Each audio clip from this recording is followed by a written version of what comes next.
guys, so ngayong araw nga ay magluluto ako ng tonkatsu. Kaya yan, samahan nyo ako magluto. At syempre, kukunin ko muna siya sa aming ref. Yan. Ibabad muna natin siya dahil sobra siya na freezer. Yan. Freezer siya. Kaya lagyan natin siya sa tubig.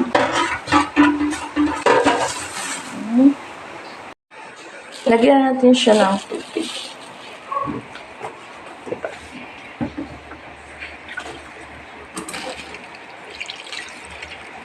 And then, mamaya, iluluto na natin siya. Lalagyan natin siya ng breading mix. Yan, ibabad na muna natin siya. Mamaya pa naman actually ako magluluto. Kaya pwede pa naman natin siya ibabad ng 1 hour. At ito na nga yung binabad natin kanina na pork chop. Siyempre, na-flat na rin natin siya kanina. So, hindi ko na yun nakuhanin ng video ngayon. Lalagyan na lang po natin siya ng flour. Kuha tayo ng flour.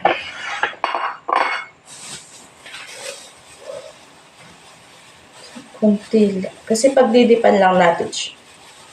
So, kunti lang. Yan. Then, lagay natin siya sa may flour. Yan. Ganito lang siya. Then, yan.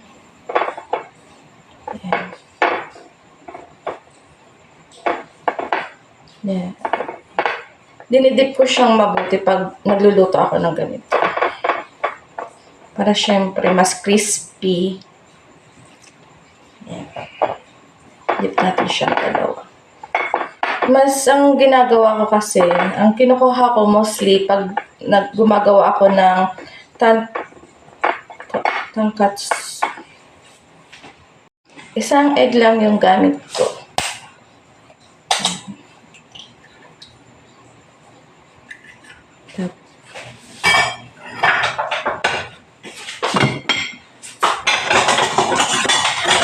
Tapos haluin na lang natin siya.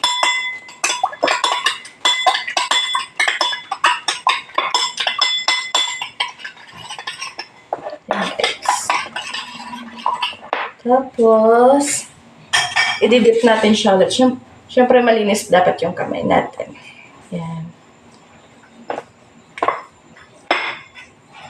Bago natin siya lagyan ng breading mix, siyempre. Yan na siya. Then, tapos yung isa.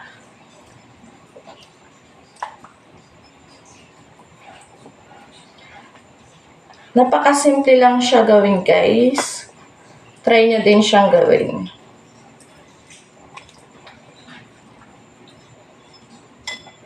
Ayan. Binabad ko siya mabuti para yung breadcrumbs mas makapit. Ayan. Kulang pa kasi ito. Ayan.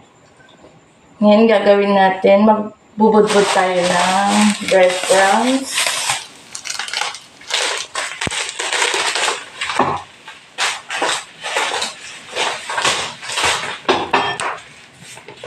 Dito ko na lang din siya nilagay sa may arena na pinagdipan natin kanina. Ayan. Kunti lang din. Ayan. I-dip natin siyang mabuti. Ayan. Mas masarap kasi pag malutong.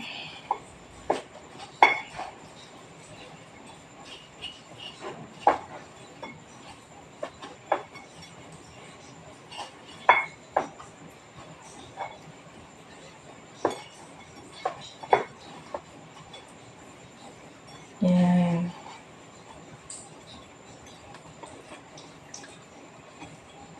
Maglalagay pa ako.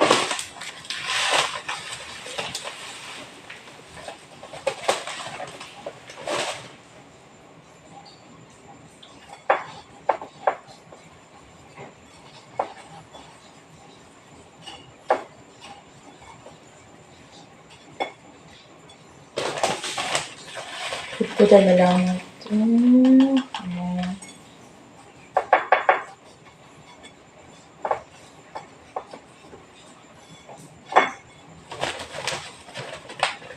Tapos, dito na ako naglalagay ng salt and pepper. So, ngayon, lalagyan na natin siya ng salt. Siyempre, konti lang. Iodize ang gamit ko.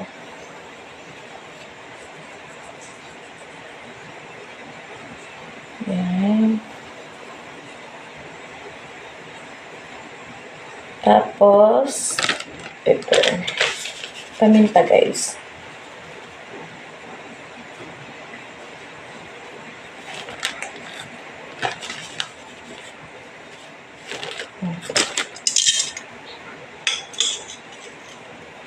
Then, syempre, baliktarin mo para malagyan din ng asin ng kabila. Para syempre, magkaroon siya ng lasa.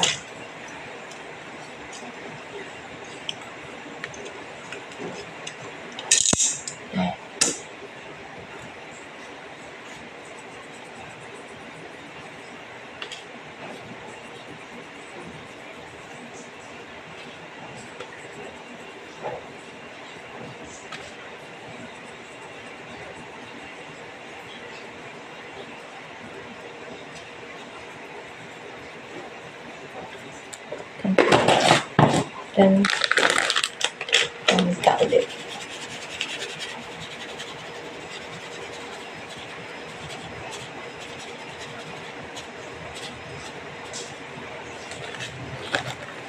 Ito na siya, guys. So, pwede natin siyang i-fry.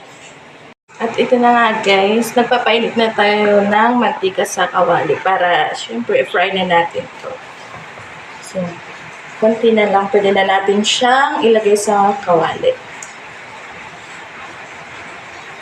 Alam nyo, guys, try nyo to sa bahay nyo. Napakadali lang ng tonkatsu. Pala. Sorry. Yan, so pwede na natin siyang ilagay.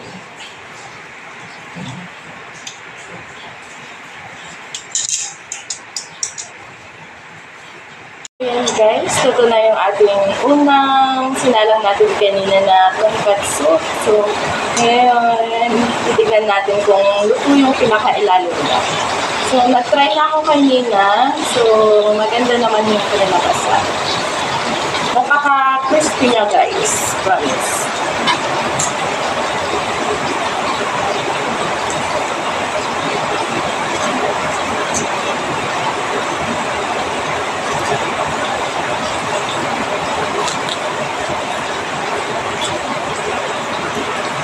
Mainit.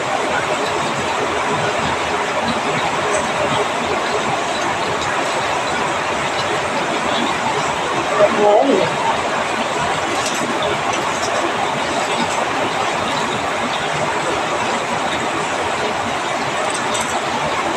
May puto kasi siya, guys, kaya ganyan.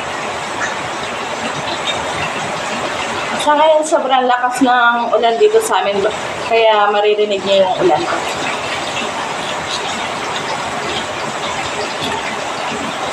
Ayan. So, ito na yung unang luto natin na tonkatsu. So, yung pangalawa, sinasalang ko pa siya. Hindi natin siya lagay sa ating plate.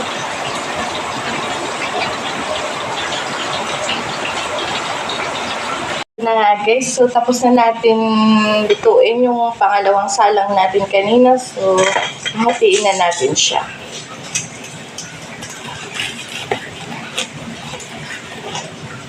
Tignan nyo, guys. Nilagay ko lang siya sa pinaka low heat lang. Para hindi siya masyado masunog.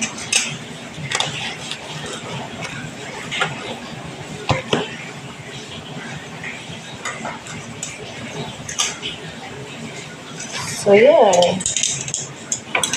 Siyempre, ito na guys, yung finish natin. So, pwede na tayong kumain. Thank you!